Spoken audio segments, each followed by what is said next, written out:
Welcome to the Arms Control Primer, a podcast by the International Institute for Strategic Studies.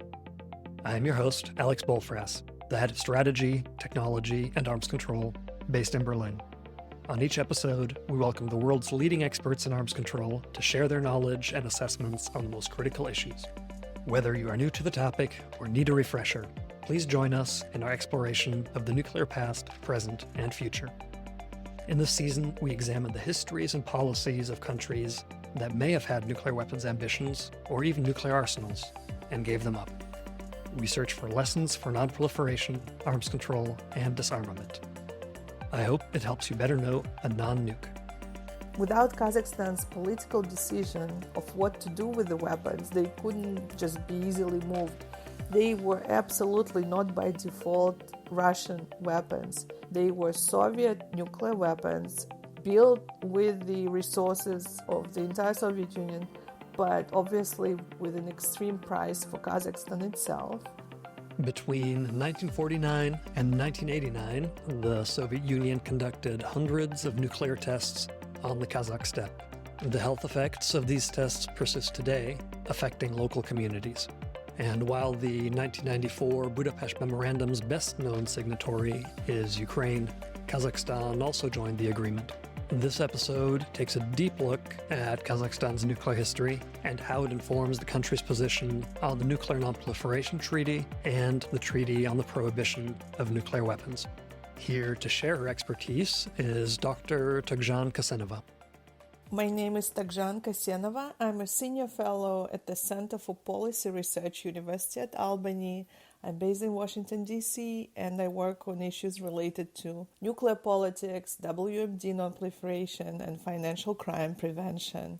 I'm the author of Atomic Step: How Kazakhstan Gave Up the Bomb. Kazakhstan played an enormously important part in the Soviet WMD complex, not only nuclear, but biological as well. And it wasn't through its own choice. It was a part of the Soviet Union, a Soviet republic.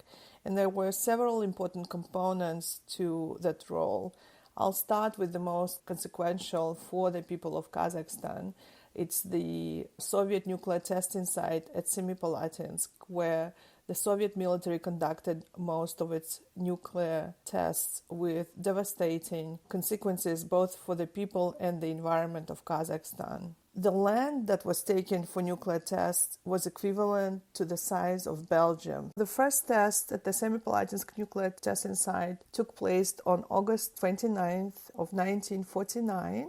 It was conducted in very unfavorable weather conditions. It was windy, it was raining, which meant that the contamination was worse. The testing site was officially closed by Kazakhstan also on August 29th, but of 1991, so there is a lot of symbolism in that date. While the Soviet nuclear testing program was shrouded in secrecy, the health impact was so obvious that soon after, people and local authorities knew that something bad was happening, but because there was no freedom of speech or no political space, any attempts to bring up this issue during the Soviet period, they were not successful, basically.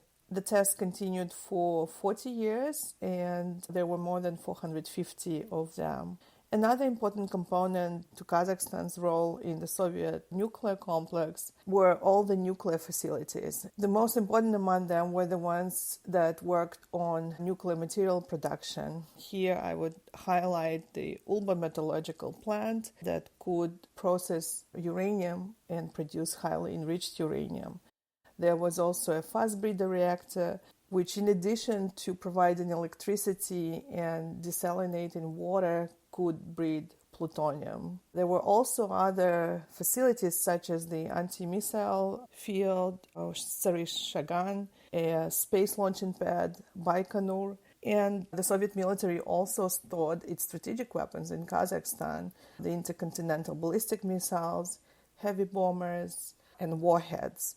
While this role was very important and consequential, Kazakhstan didn't have much agency over that participation, that choice, and actually it came at an enormous price to Kazakhstan. And this is the price that Kazakhstan continues to be paying even today. Even though we're now decades away from the last Soviet nuclear test in Kazakhstan, if you travel to the area today, and these are populated areas, some rural settlements, but also a major city of Semipalatinsk, about 120 kilometers from the former testing site, you will meet so many people who are survivors of Soviet nuclear tests, now in their fourth and fifth generation. And when I say fourth and fifth generation, it means that you meet babies and children who have significant physical disabilities, but also other types of serious health issues. There are confirmed studies on the impact on the second and third generation.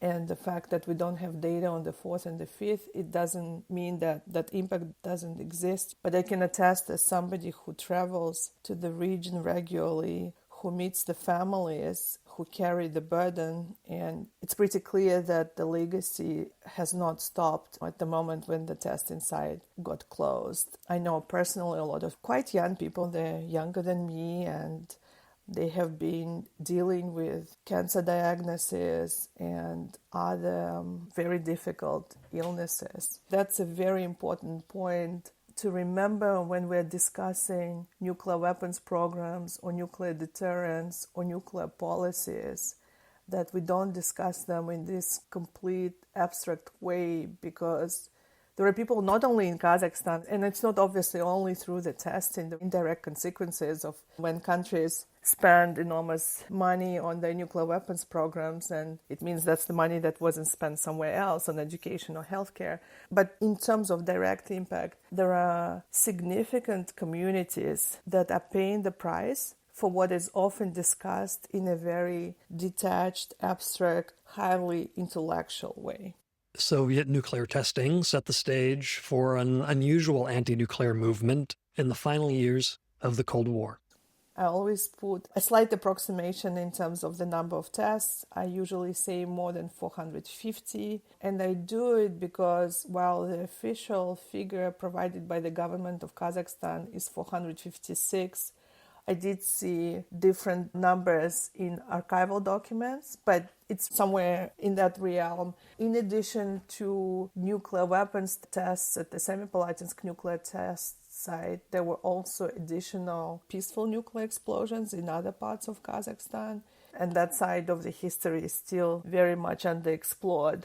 What struck me as I was researching this topic was the context of complete secrecy and controlled narrative. Not only the local people didn't know what was happening, but often, and especially at the start of the Soviet nuclear testing program, even those who were involved at the lower or mid-level, they didn't fully understand the extent of the program, and they were not allowed to share too much information of what they did know. This secrecy was especially profound and consequential when it came to the impact on health and environment. I saw documents where a Moscow-controlled facility, Institute of Biophysics, those were military doctors, they would do their expeditions to the region, collect samples. In the internal document, they would record that in some cases, the level of radioactivity was 60 times higher than the accepted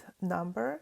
And they would acknowledge that in the documents that were marked top secret and that were not supposed to be seen by anybody else. And the same institute, in its communication and in official letters to the local authorities in Kazakhstan, they would claim that the radiation levels were within the norms acceptable for a special sanitary zone. It's a term used in the Soviet context for areas where there were some facilities that could be allowed to have slightly higher impact on the environment. That's a very good vignette to show the extent of lying and secrecy, and that even when it was known that there was impact and that there was contamination, there was a deliberate policy of hiding the truth. In terms of specific data, it's still quite limited because obviously that's the kind of information that was gathered, but it's incredible what you can find in archives if you get bits and bobs from different places. And in some cases, the radioactivity levels of grain or flour sold in the major city of Semipalatinsk would be above the accepted level. And that's the kind of food product that would go to kindergartens and hospitals. And I think it's just so cruel that the local population wasn't protected from this impact. Now, if we fast forward to 1989, the last nuclear test that happened at the Semipalatinsk nuclear testing site was in October of 1989. And why they couldn't continue with testing, it's because by February of 1989, so a few months beforehand, Kazakhstan's largest anti-nuclear movement was born.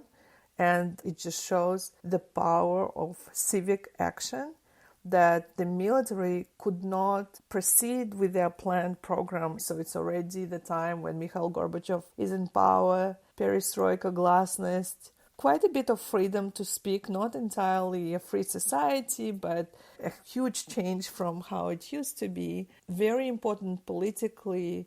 The monopoly of the Communist Party was no longer there, and public movements were allowed to exist, including the environmental ones. So that's the context. You have a more liberal leader in Moscow, you have some opening on the political level, and then within Kazakhstan, what was happening within Kazakhstan is that you have this almost like a boiling point in terms of reconnecting with national identity. It's the process that was already very strong in the 60s, and in the mid-80s you can see this very conscious comeback, cultural and language-wise. You also have these local communities clearly suffering from the impact of Soviet nuclear tests. And then we are in February of 1989, and there is just a regular underground nuclear test at the Semipalatinsk test site, which, like many underground tests before it, didn't go according to the plan. There was quite a serious radioactive contamination, which was picked up by devices in the divisions with heavy bombers. And so the commander, he didn't hide this information, neither from those for who he was responsible, his own divisions. He also didn't hide this information from the local authorities. And so for the first time, you had some kind of, if not formal official acknowledgement, but semi-formal, that you have information that is tangible. There is immediate reaction from the local governor of Semipalatinsk. But for the anti-nuclear movement, what was important is that information also reaches a famous Kazakh writer, but also a member of the equivalent of the Soviet parliament, Olja Suleimanov. He uses this information to invite those who care and who don't want for the test to continue to come to the House of Writers in Almaty in a few days. And what I think they didn't anticipate is that thousands of people showed up. That was late February of 1989. The movement sparked from that first almost spontaneous rally, and it grew almost overnight. It was 89 in the Soviet Union, no internet, no computers, and it's incredible how the information was shared, how people were able to self-organize.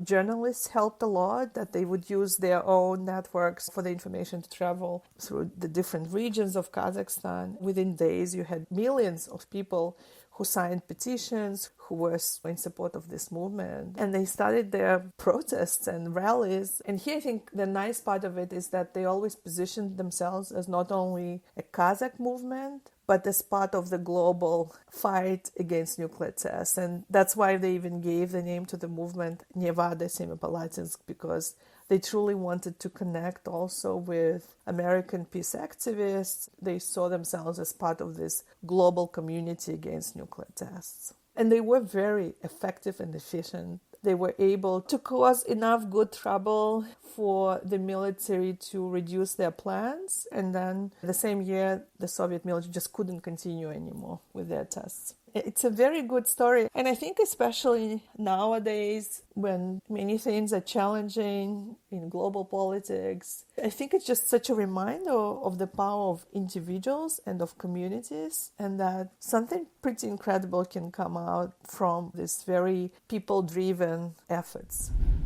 Initially, they reduced the number of planned tests, so they still continued while people were protesting, but they couldn't do it as often. And then after October of 1989, the situation was just so high in terms of societal pressure and tension that they couldn't proceed. There is an interesting story here also about a device that was actually already prepared for detonation and they couldn't detonate it. So it had to be removed after the site was closed.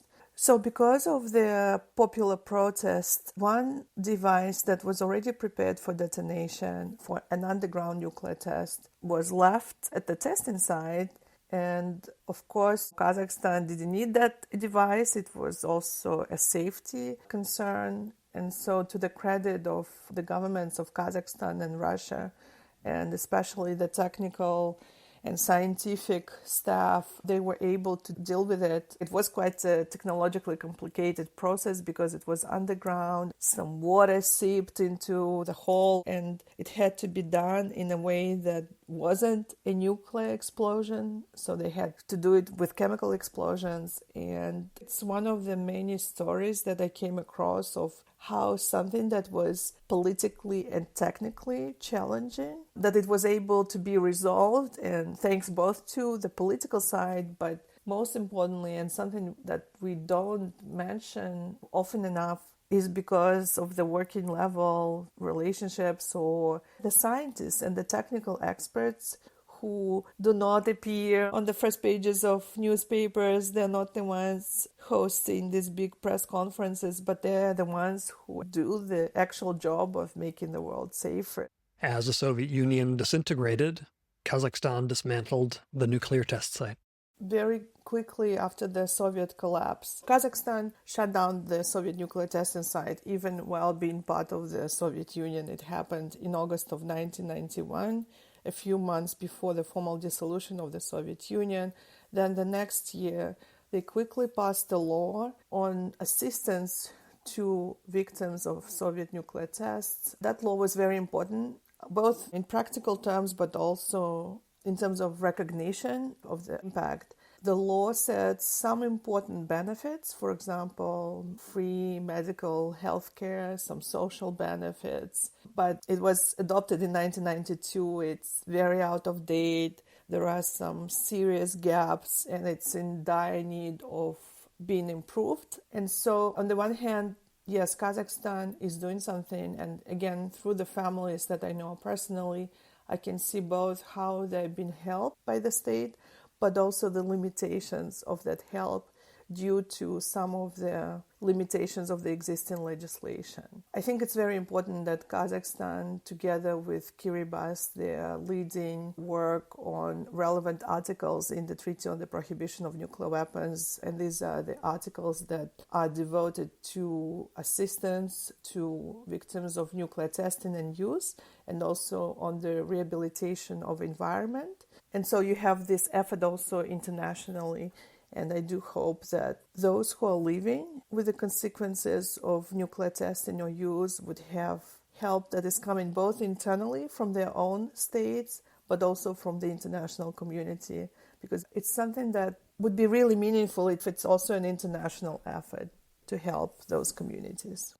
After the collapse of the Soviet Union, following long negotiations, Ukraine, Belarus, and Kazakhstan signed the Budapest Memorandum, handing over Soviet nuclear weapons to Russia in exchange for promises to have their security protected.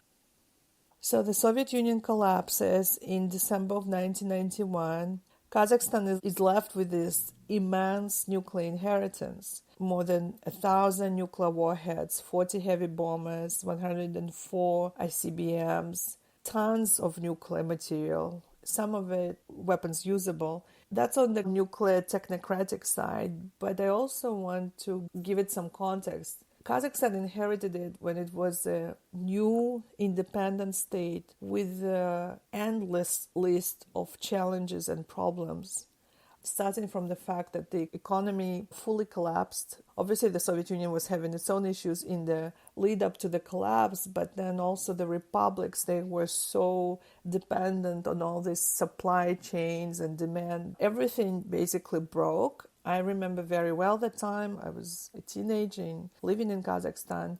There was literally nothing in the stores. Maybe there was one item and the whole storefront would be decorated with that one item. So just very tough. Kazakhstan had to build all its institutions, somehow train diplomats. They didn't have that many.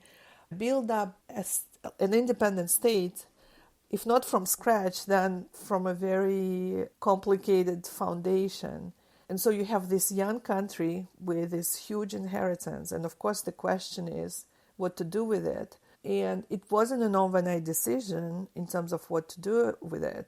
I think sometimes the political narratives, they're so glossed over time. They become this very neat, linear stories of, that everything was clear from the start, or these are the reasons, and everything was neat and fine. But it was a challenging period. There was a lot of discussion about how to proceed. I'll start with security. Obviously, Kazakhstan didn't feel secure. If you look at the map, Kazakhstan is bordering two nuclear powers, Russia and China. Also not far from South Asia, India and Pakistan. The region itself, Central Asia, was in a very fragile state. Nobody knew what would happen. And so Kazakhstan definitely didn't feel very secure. But importantly, the discussions within Kazakhstan, they were leaning towards the realization that Soviet nuclear weapons would not help deal with the kind of security issues that Kazakhstan was facing, because they understood that for security, what mattered more is that they could build up the economy and build up the state and preserve sovereignty and statehood. And for that, they had to get access to the international community, to all the international institutions. And I think the leaders understood very well that trying to forcefully keep the Soviet weapons would be counterproductive in terms of these strategic objectives that Kazakhstan had. Kazakhstan didn't have access to command and control to Soviet nuclear weapons. It's not that even if it would keep it somehow that it would be able to launch them. So from the military and practical point of view, also very questionable. Not to mention that there were very few ethnic Kazakhs who served in the Soviet strategic forces, the situation that is very different from the Ukrainian case. It's very important for the accuracy of the narrative to underscore that without Kazakhstan's political decision of what to do with the weapons, they couldn't just be easily moved. They were absolutely not by default Russian weapons. They were Soviet nuclear weapons built with the resources of the entire Soviet Union, but obviously with an extreme price for Kazakhstan itself. From the legal point of view, the agreements that managed the Soviet dissolution, they said that all the property that remained in each Soviet republic at the time of collapse belonged to that republic. Obviously, nuclear weapons were in the category of their own. But I want to remind the listeners that the legal status of those Soviet nuclear weapons located in Kazakhstan was unclear until March of 1994, when relevant agreements were signed, and it was agreed that they would be moved to Russia and that they were temporarily located in Kazakhstan. So that's on the weapons side. But the materials and tons of HEU and plutonium and nuclear facilities, they were fully controlled by Kazakhstan. And that's what we as non-proliferation or disarmament scholars have to pay attention to. I think in the post-Soviet context, we often talk about the weapons, but it's everything else equally, if not more important. So in Kazakhstan's case, full control. And if Kazakhstan, for some reason, decided to go for a latent nuclear indigenous program, it was in a good position to do so. But again, it's for reasons of its own, that the ones that I've mentioned, that sovereignty and statehood were seen through the lens of being part of the international community and having access to foreign direct investment, that keeping that nuclear material just in case wasn't something that Kazakhstan thought would be in line with its own strategic interests. And so the decision wasn't immediate, It was thought through, and it wasn't easy for political and technical reasons, but that's the decision that was ultimately made, that Kazakhstan would be better off, not only that it chose to get rid of Soviet nuclear weapons, but it decided that it didn't need anything that was relevant for a potential nuclear weapons program. Dr. Kassenova discusses the accession of Kazakhstan to both the Non-Proliferation Treaty and the Treaty on the Prohibition of Nuclear Weapons, as well as the country's role in the Central Asian Nuclear Weapons Free Zone. The most important and the focus of most of the negotiation process was Kazakhstan's decision to join the Nuclear Non-Proliferation Treaty as a non-nuclear weapon state. Kazakhstan made that decision in December of 1993. Importantly for Kazakhstan, similar to Ukraine, it was the question of security assurances. There is no difference in Russian language between assurances and guarantees. And so, obviously, in the ideal world, what Kazakh leadership wanted were the guarantees. What they received were assurances. But that commitment from major powers was the most important part of Kazakhstan's decision to join the NPT as a non-nuclear weapon state. So Kazakhstan knew that it would be better off without nuclear program, but it absolutely needed some kind of reassurance for its own security reasons, which it received. The promise was made around November of 1993, so then you have December 93, Kazakhstan joining the NPT, and then the next year you have Budapest Memorandum. There was also another important piece of international agreement, and that was a bilateral document between Kazakhstan and the United States, where also the US reiterated similar security assurances. And so while the US, for example, wasn't promising anything too above what it was already committed to, the fact that it was neatly tied to denuclearization was extremely important to Kazakhstan. What's important is that Kazakhstan didn't stop just at the NPT. It signed another important regional agreement with its Central Asian neighbors that established the Central Asian Nuclear Weapon Free Zone. Importantly, in that treaty, they went further ahead than other nuclear weapon-free zones in the world by taking additional responsibilities that are very relevant to disarmament. For example, the Central Asian Nuclear Weapon-Free Zone establishes that its members should adhere to the IAEA additional protocol, so getting them further than just having comprehensive safeguards agreement. And then more recently, Kazakhstan signed the Treaty on the Prohibition of Nuclear Weapons. It was among the first 50 states to ratify it, to bring it into force. And what I love about Kazakhstan's story with the TPNW is that there was again symbolism about the date of August 29th, because Kazakhstan deposited ratification documents at the UN on August 29th of 2019. And so you see this as a country going a full circle, that they went from not having any agency and being exposed to everything that the Soviet nuclear testing program brought, with the first nuclear test happening on August 29th of 1949. Then Kazakhstan, on the precipice of becoming independent, shuts down the Semipalatinsk nuclear testing site on August 29th of 91. And then we are in 2019, and Kazakhstan ratifies again on August 29th the Treaty on the Prohibition of Nuclear Weapons. And also Kazakhstan was the one that suggested that the UN adopt August 29th as the International Day Against Nuclear Tests, which is now a reality. Some beautiful political, diplomatic symbolism around this date, but also it really beautifully shows Kazakhstan's reclaiming agency, but also how it shifts its identity of being just the subject to actually deciding for itself and making decisions that put it on a very different path to when it was part of the Soviet Union. As we like to do on ACP, Dr. Kassenova shares what the world can learn from the Kazakh experience. Number one lesson is that Kazakhstan's case allows us if not to question the established narrative that nuclear weapons mean more security, then at least add a case that puts a question mark on whether that's applicable to all the cases. Because Kazakhstan definitely didn't feel secure, but nuclear weapons didn't mean more security for it. So security can be achieved by other means, and depending on the circumstances of each individual state, this can be very different means. So in Kazakhstan's case, it was more economy and integration into the international community rather than trying to somehow elbow yourself into a nuclear club.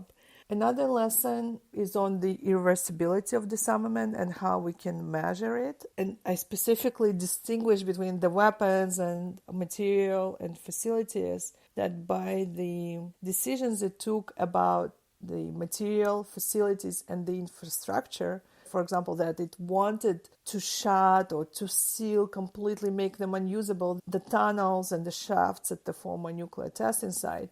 These very practical actions that go beyond political statements, they show the intention and they show connection with irreversibility, that you just remove optionality, that there is no option to go back.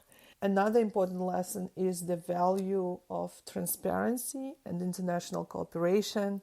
I think it's important that Kazakhstan was able to work with both Russia and the US.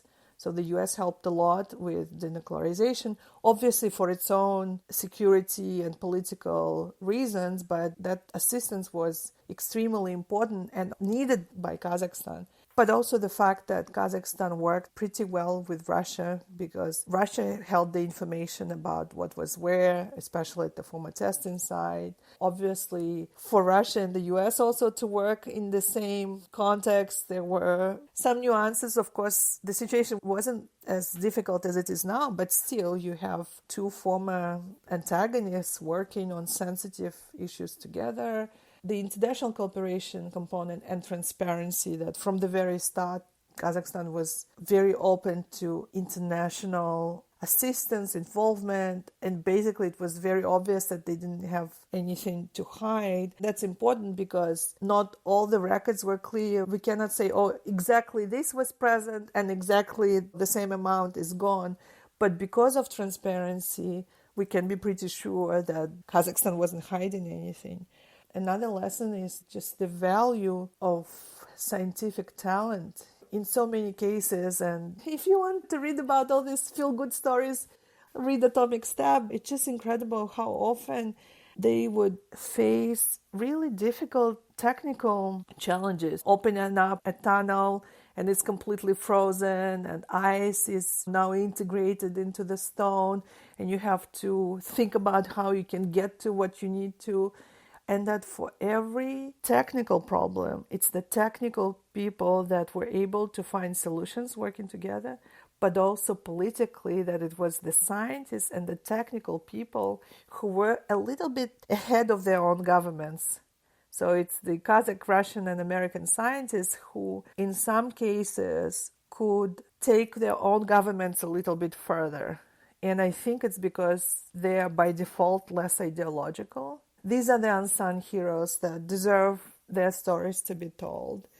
The final point is the value importance of security assurances. And in this case, it's both a good and a bad example. As I've mentioned, those security assurances were so fundamental to Kazakhstan's decision to give up on the weapons. And unfortunately, what's happening now with Russia's complete disregard for its obligations and commitments, what it promised under the Budapest Memorandum to Ukraine, and not to mention all the other components of the international law. I just wonder if we faced a similar situation like we faced in the early 90s, whether the same trust can be afforded to this kind of commitments and promises. Thank you for listening.